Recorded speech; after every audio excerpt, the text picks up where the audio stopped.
ನಮಸ್ಕಾರ. ಏನು ಈಗಾಗಲೇ ನಮ್ಮ ಅಧ್ಯಕ್ಷರು ನಾಗರಾಜನ್ನವರು, ಬಿ.ವಿ. ಶಾಮಣ್ಣವರು, ಶ್ರೀನಿವಾಸ ರೆಡ್ಡಿ ಸರ್ ಅವರು ಬಹಳ ಸವಿಸ್ತಾರವಾಗಿ ನಂದಿನಿ ಕೋಮುಲ್ ಬಗ್ಗೆ ಮತ್ತು ಪಾರ್ಲರ್ ಬಗ್ಗೆ ಮತ್ತು ನಮ್ಮ ಕುಮಾರಣ್ಣನ ಬಗ್ಗೆ ಕೂಡ ಬಹಳ ಸವಿಸ್ತಾರವಾಗಿ ಹೇಳಿದ್ದಾರೆ.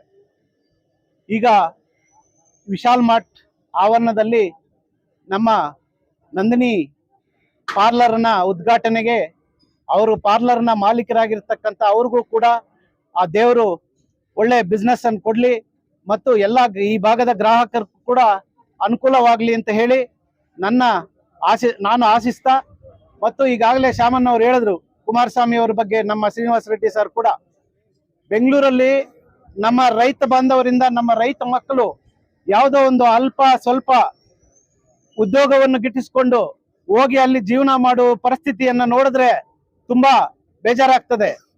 ಒಂದು ಡಬಲ್ ಬೆಡ್ರೂಮು, ಒಂದು ಸಿಂಗಲ್ ಬೆಡ್ರೂಮ್ ಅಲ್ಲಿ ಒಂದು ಗ್ರೀಸರ್, ಒಂದು ವಾಷಿಂಗ್ ಮಿಷನ್ ಎಲ್ಲ ಸೇರ್ಕೊಂಡ್ರೆ ಈಗಾಗಲೇ ಆಲ್ರೆಡಿ 200 ಯೂನಿಟ್ ದಾಟ್ತಾ ಇದೆ. ಹೇಳ್ತಾರೆ 200 ಯೂನಿಟ್ ಫ್ರೀ ಅಂತ. ಯಾವ್ದಕ್ಕೂ ಫ್ರೀ ಇಲ್ಲ. ವಾಟರ್ ತಗೊಂತೀರಿ, ನಮ್ ಸಂಪಗ್ ನೀರ್ ತಗೊಂಡ್ರೆ ಅದಕ್ಕೆ ಬಿಲ್ ಕಟ್ಬೇಕು. ಈಗಾಗಲೇ ವಾಟರ್ ಬಿಲ್ ಏರಿಸ್ತಾ ಇದಾರೆ.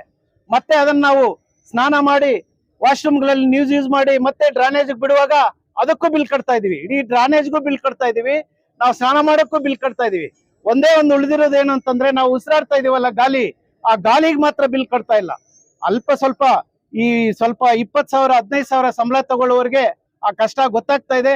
ಮುಂದಿನ ದಿನಗಳಲ್ಲಿ ನಮ್ಮ ರೈತ ಬಾಂಧವರು ಎಲ್ಲರೂ ಸೇರಿ ಕುಮಾರಣ್ಣವ್ರನ್ನ ಮುಂದಿನ ದಿನಗಳಲ್ಲಿ ರಾಜಕೀಯವಾಗಿ ಉನ್ನತ ಸ್ಥಾನಕ್ಕೆ ಬೆಳೆಸಬೇಕು ಅಂತ ಹೇಳಿ ಕೋರ್ತಾ, ನನಗೆ ಈ ಅವಕಾಶವನ್ನು ಕಲ್ಪಿಸಿಕೊಟ್ಟಿದ್ದ ನಮ್ಮ ಎಲ್ಲ ನಾಯಕರಿಗೂ, ಇಲ್ಲಿ ಆಗಮಿಸಿರ್ತಕ್ಕಂಥ ನಮ್ಮ ಪಕ್ಷದ ಎಲ್ಲ ಹಿರಿಯ ಮುಖಂಡರಿಗೂ ನಾನು ವಂದಿಸುತ್ತಾ ನನ್ನ ಮಾತನ್ನು ಮುಗಿಸ್ತೇನೆ.